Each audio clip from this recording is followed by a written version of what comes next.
नमस्ते YouTubers, मी तनुजा पाटील। तर PM Vishwakarma योजनेअंतर्गत महिलांसाठी शिलाई मशीन आलेली आहे।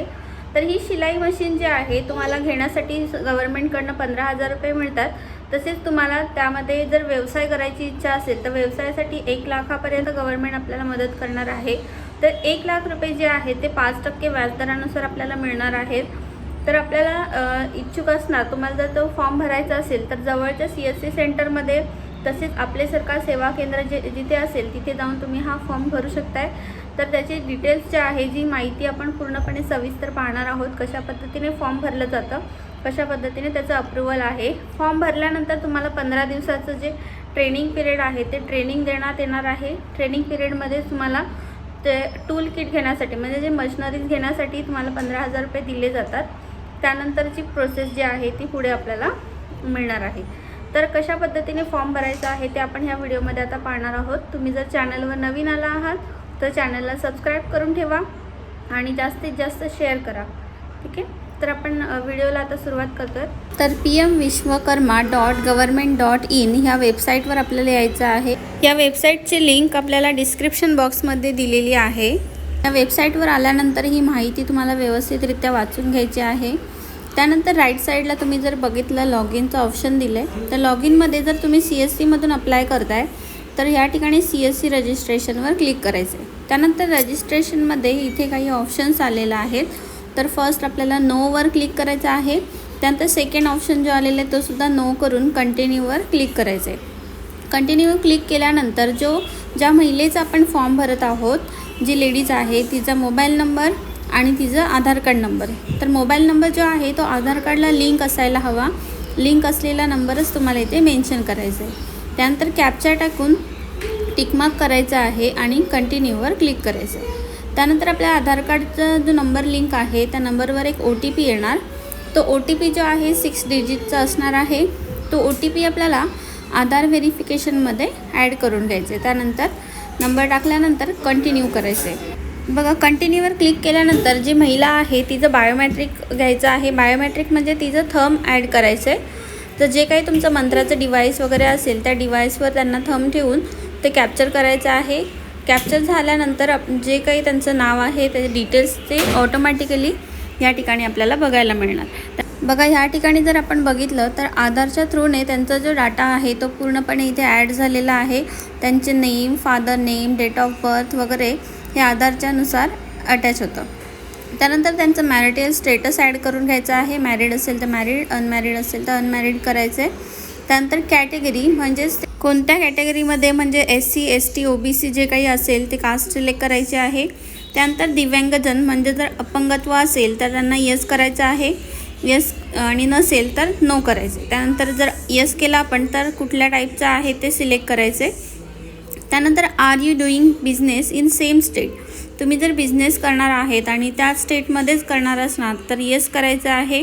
Are you doing business in same district, same डिस्ट्रिक्टमध्ये असेल तर ते सुद्धा तुम्हाला येस करायचं आहे। येस केल्यानंतर मायनॉरिटीमध्ये असेल तर येस करा, नाही तर मग नो राहू द्या। त्यानंतर खाली यायचं आहे, कॉन्टॅक्ट डिटेल्स ॲड करून घ्यायचे आहेत। कॉन्टॅक्ट डिटेल्समध्ये त्यांचा मोबाईल नंबर आणि त्यांचा जो पॅन कार्ड नंबर आहे तो पॅन कार्ड नंबर ह्या ठिकाणी टाकायचा आहे। पॅन कार्ड नंबर टाकल्यानंतर आपल्याला फॅमिली डिटेल्स खाली बघायला मिळतील। ऑटोमॅटिकली तुमचा रॅशन कार्ड नंबर आलेला असणार आधारच्या थ्रूने। त्यानंतर खाली यायचं आहे। खाली जर बघितलं आपण तर रेशन कार्डमध्ये जे काही नावं आहेत त्यांची लिस्ट तुम्हाला इथे बघायला मिळेल। जर कोणाचं नाव तुम्हाला रिमूव्ह करायचं असेल तर तिथनं डिलीट असं ऑप्शन दिलेलं आहे, ते डिलीटसुद्धा करू शकताय। कोणाला ॲड करायचं असेल तर ॲड करू शकताय। त्यानंतर आपला जो आधारचा ॲड्रेस आहे तो इथे आधारचा ॲड्रेस पूर्णपणे ॲड झालेला आहे। आपला करंट ॲड्रेस जो आहे तो सेम असेल तर मग सेम ॲज आधार ॲड्रेसवर क्लिक करायचे। त्यानंतर आपण जे आहे बिझनेस जो आहे किंवा आपला ॲड्रेस ग्रामपंचायतच्या अंडर येत असणार तर आपल्याला डू यू कम अंडर ग्रामपंचायत यामध्ये येस आणि नो असे ऑप्शन्स दिलेले आहेत। तर येस करायचे ग्रामपंचायतमध्ये असेल तर, आणि जर नगरपंचायतमध्ये असेल तर नो करायचे। त्यानंतर ब्लॉक सिलेक्ट करायचं आहे, कुठल्या ब्लॉकमध्ये येतं। तर ब्लॉक सिलेक्ट केल्यानंतर कोणती ग्रामपंचायत आपली आहे ती ग्रामपंचायत ह्या ठिकाणी सिलेक्ट करायची।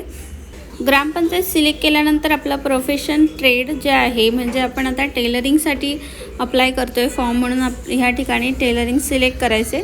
त्यानंतर बिझनेस जो आहे सेम आपण आधारच्या ॲड्रेसवरतीच करत असणार तर आपण सेम टिकमार्क करून डाटा सेव्ह करून घ्यायचे. नेक्स्टवर क्लिक करायचं आहे. नेक्स्टवर क्लिक केल्यानंतर ह्या ठिकाणी आपल्याला बँकिंग डिटेल्स टाकायचे. तर जी काही आपली बँक आहे ती बँक सिलेक्ट करायची आहे. बँकचा IFSC कोड नंबर आहे तो IFSC कोड टाकल्यानंतर branch name, IFSC code search केल्याबरोबर आपली जी ब्रांच आहे ती इथे आपल्याला सजेस्ट केली जाते. ती ब्रांच सिलेक्ट करून आपला अकाउंट नंबर टाकायचा आहे. अकाउंट नंबर जो आहे कन्फर्म करण्यासाठी पुन्हा एकदा अटॅच करून घ्यायचे. त्यानंतर आपल्याला क्रेडिट सपोर्ट हवा असेल तर येस करायचं आहे आणि एंटर अमाऊंट जी आहे 1 लाखपर्यंत आपल्याला स्टार्टिंगला लोन अवेलेबल असतो तर 1 लाख तुम्ही लोन अप्लाय करू शकताय. त्यानंतर सेम बँक म्हणजे त्याच बँकमध्ये आपल्याला हवं असेल तर बँकचे डिटेल्स टाकायचे आहेत. त्यानंतर लोन पर्पजसाठी दिलेले ऑप्शन्स जे आहेत ते तिन्हीही तुम्हाला ऑन करायचे आहेत.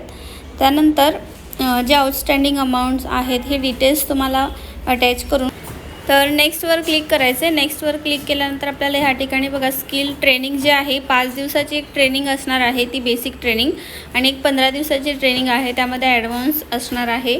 तर ती ट्रेनिंग आपल्याला कंप्लीट करायची आहे. त्यानंतर मार्केटिंग सपोर्ट तुम्हाला हवं असेल तर ह्यापैकी तुम्ही एक ऑप्शन सिलेक्ट करू शकताय. ऑप्शन सिलेक्ट करून पुन्हा तुम्हाला नेक्स्टवर क्लिक करायचं आहे. नेक्स्टवर क्लिक केल्यानंतर हे डिटेल्स तुमचे सबमिट होणार. डिक्लेरेशन जे आहे ते वाचून झाल्यानंतर सबमिटवर क्लिक करायचे. ॲप्लिकेशन आपलं सबमिट झाल्यानंतर ॲप्लिकेशन नंबर आपल्याला ह्या ठिकाणी येणार आहे. तो नंबर आल्यानंतर डन करायचे. या ठिकाणी आपण जर बघितलं बघा पूर्ण ट्रॅकिंग डिटेल्स दिलेले आहेत. त्यानंतर आपल्याला खाली यायचं आहे. इथे एक PDF येणार. ती PDF आपल्याला डाउनलोड करून त्याची प्रिंटआउट काढून ते आपली जे काही ग्रामपंचायत आहे त्या ग्रामपंचायतमध्ये आपल्याला ते डॉक्युमेंट्स घेऊन अप्रूव्हल करून घ्यायचं आहे. अप्रूव्हल केल्यानंतर जी काही आपली ट्रेनिंग असणार ती ट्रेनिंग झाल्यानंतर आपल्याला जे काही किट आहे 15,000 रुपयेपर्यंतचं किट मिळणार आणि त्यानंतर जे लोन पर्पज आहे 5%ने आपल्याला लोन दिलं जाणार. माहिती आवडली असेल तर जास्तीत जास्त शेअर करा आणि चॅनलला सबस्क्राईब करायला विसरू नका. अशाच महत्त्वाच्या व्हिडिओ तुम्हाला या चॅनलवर पाहायला मिळतील. धन्यवाद.